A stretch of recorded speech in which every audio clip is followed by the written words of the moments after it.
tocar el tema del capítulo 2, las personas, del libro de Administración de Recursos Humanos y Capital Humano, ¿verdad? De Hidalberto Chavenato.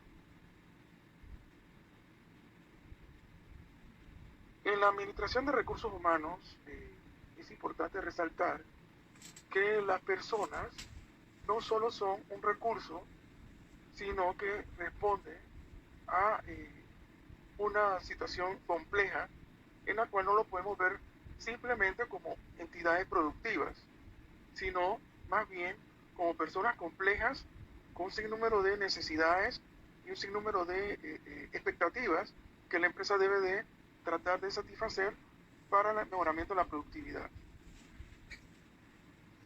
Variabilidad humana.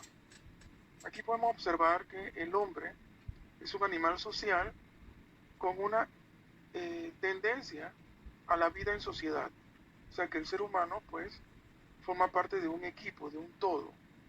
Y el hombre vive en las organizaciones, en un ambiente complejo y dinámico, y estas organizaciones administran el personal al gerente de administración, a los gerentes de diferentes niveles, para lograr que el equipo trabaje coordinadamente.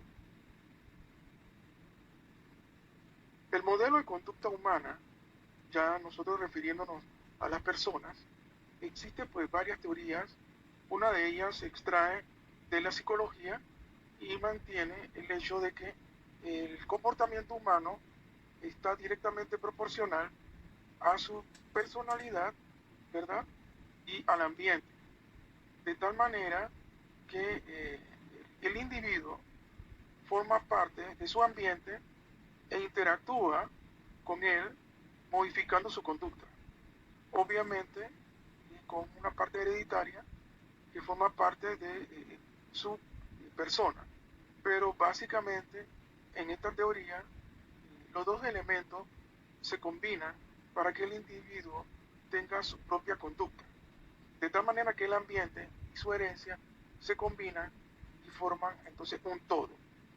Por eso que es importante en recursos humanos seleccionar bien al personal, o sea, su aspecto intrínseco. De repente, si es una persona activa, si necesitamos una persona que sea también, que no sea tímida, que sea una persona con cierta disciplina, que sea amistoso. Esos elementos son intrínsecos de la persona y dentro de la organización entonces se establecen todo lo que son los objetivos, las estrategias, la forma de comportarse de los supervisores, el código de conducta, los reglamentos, las políticas, la misión de la compañía, que es el aspecto ambiente, sus compañeros también, el estilo de liderazgo. Entonces, todos esos elementos complementados hacen que la persona se comporten de una manera o se comporten de otra forma.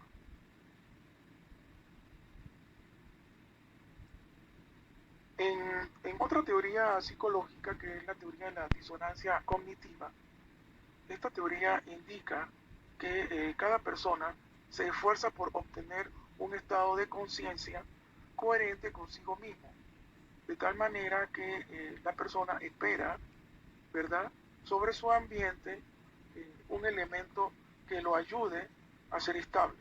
Por ejemplo, si en una empresa se me pide que sea puntual y eso se recompensa, entonces espero que eso sea verdad y al momento de recibir un beneficio se me reconozca el esfuerzo.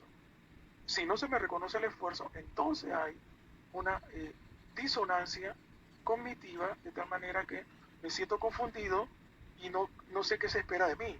Me dice que sea responsable y puntual y las reuniones siempre comienzan tarde y me llaman la atención si llego tarde y si llego temprano a nadie le importa.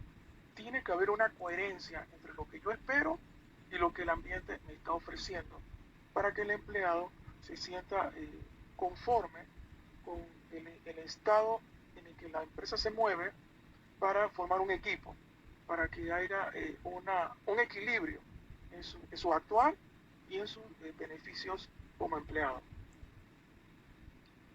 Recuerde también que la conducta de las personas en las organizaciones son complejas. Eso significa por ejemplo, la personalidad, capacidad de aprendizaje, motivación, percepción del ambiente.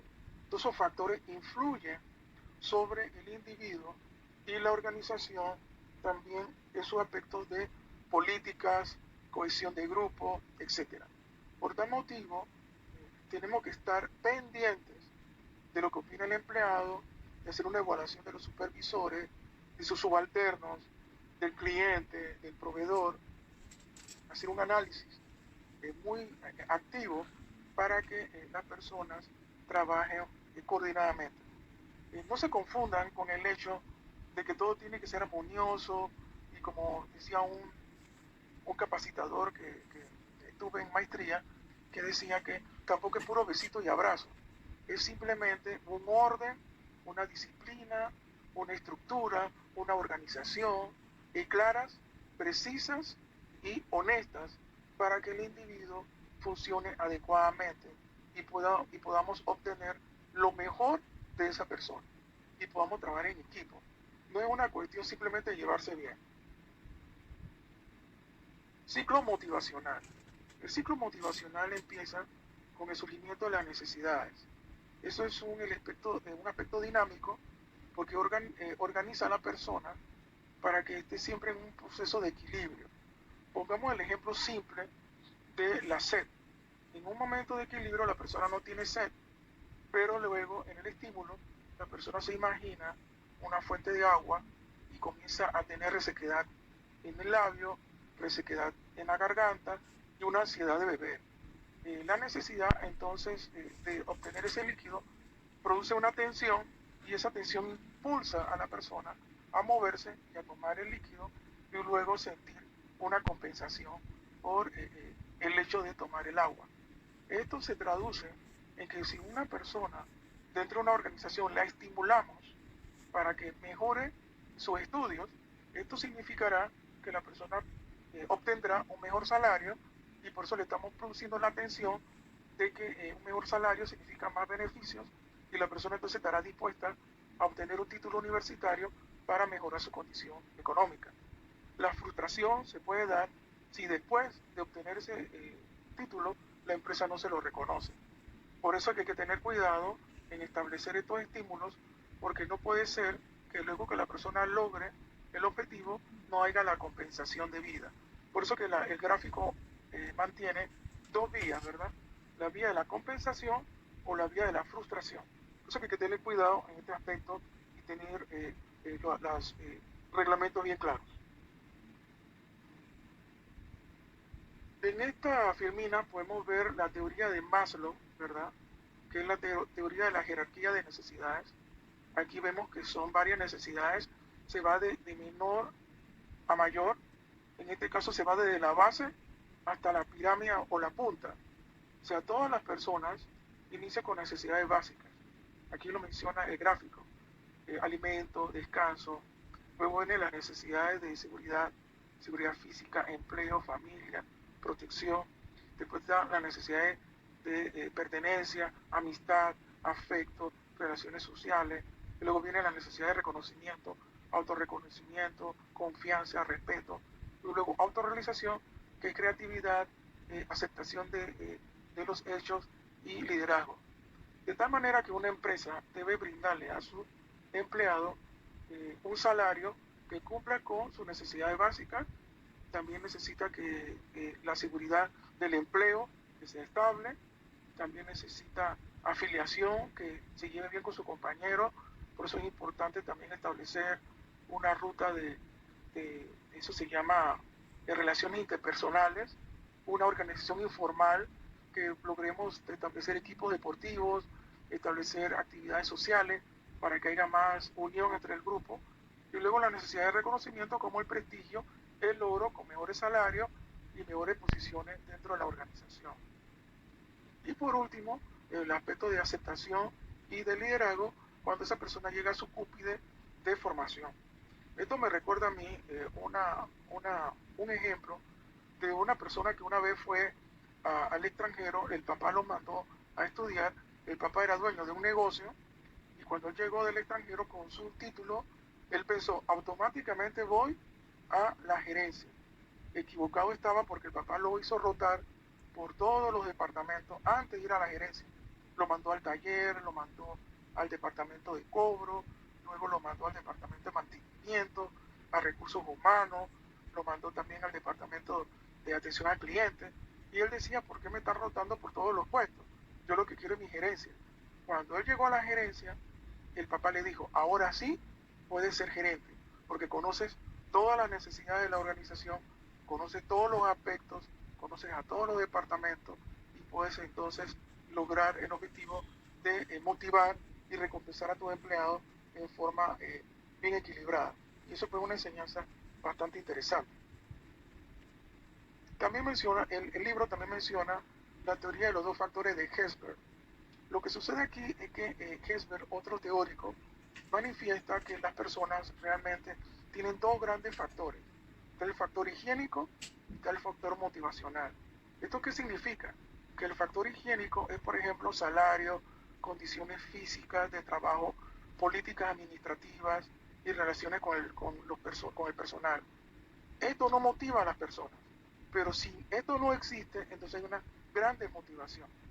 Por tal motivo, las personas pueden simplemente trabajar con desgano, trabajar sin impulso, sin dar esa milla extra, porque simplemente recibe un salario y simplemente existen las reglas de la empresa. Para que realmente ese personal esté motivado y dé la milla extra y dé lo mejor de sí, entonces se necesita reconocimiento, se necesita estatus y se necesita crecer dentro de la compañía, que sería el otro factor que se llama el factor motivacional, que ustedes lo pueden ver en la cúspide. Por eso que los dos factores de Herzberg se compara con el triángulo de jerarquía de Maslow y vean que los dos niveles están en la cúspide. Para que un empleado logre estar verdaderamente motivado, tiene que haber reconocimiento y tiene que haber estatus y tiene que haber crecimiento dentro de la organización. Por eso que se estipula dentro de algunas empresas el empleado del mes. Esto significa tu fotografía en un mural, eso significa el reconocimiento de tu compañero, eso significa que estás en la línea correcta, que eres candidato para un ascenso, entonces la gente se motiva. Pero simplemente el salario, entrar y salir de la empresa, no es suficiente. Por eso que hay muchas empresas grandes y también empresas gubernamentales tienen el problema de un personal desmotivado porque no hay reconocimiento, no hay crecimiento dentro de la organización. Y si tú entras como ejemplo mensajero, 30 años después te jubilas como mensajero. Nunca hubo un reconocimiento, nunca se estimuló a esa persona para crecer dentro de la organización y hay una productividad muy baja. Ok, los factores de mantenimiento higiénico ya lo mencioné, entonces son condiciones de trabajo, salario, que son importantes, pero que no motivan, simplemente estabilizan a la persona. Y están los factores motivacionales, que son ya entonces aspectos como liderazgo, utilización de tus habilidades, enriquecimiento del puesto, etcétera, etcétera, que contribuye a que la persona se sienta parte del equipo. El clima organizacional es uno de los aspectos más importantes y establece que las personas forman parte de una organización y que eso significa una buena orientación al servicio, orientación del resultado, un estilo de liderazgo, trabajo en equipo, buena comunicación, crecimiento y desarrollo, condiciones de trabajo y una remuneración e incentivos justos. Si el clima organizacional conlleva a que el empleado sea efectivo, sea productivo, entonces un clima organizacional sano. Si la empresa se siente o el individuo se siente desmotivado, hay robo, hay engaño, estafa, mentira, desencanto, entonces el clima organizacional es negativo o enfermo, porque no existe liderazgo, no existe trabajo en equipo, hay confusión, no hay claridad en la estrategia y no existe ningún crecimiento dentro de la organización. Y por ende, una empresa que no es productiva. Por último, el estado motivacional de las personas está influenciado por muchos factores y por eso que es bastante complejo y tenemos que establecer muchas estrategias para que el empleado se sienta satisfecho dentro de la organización. Bueno, gracias.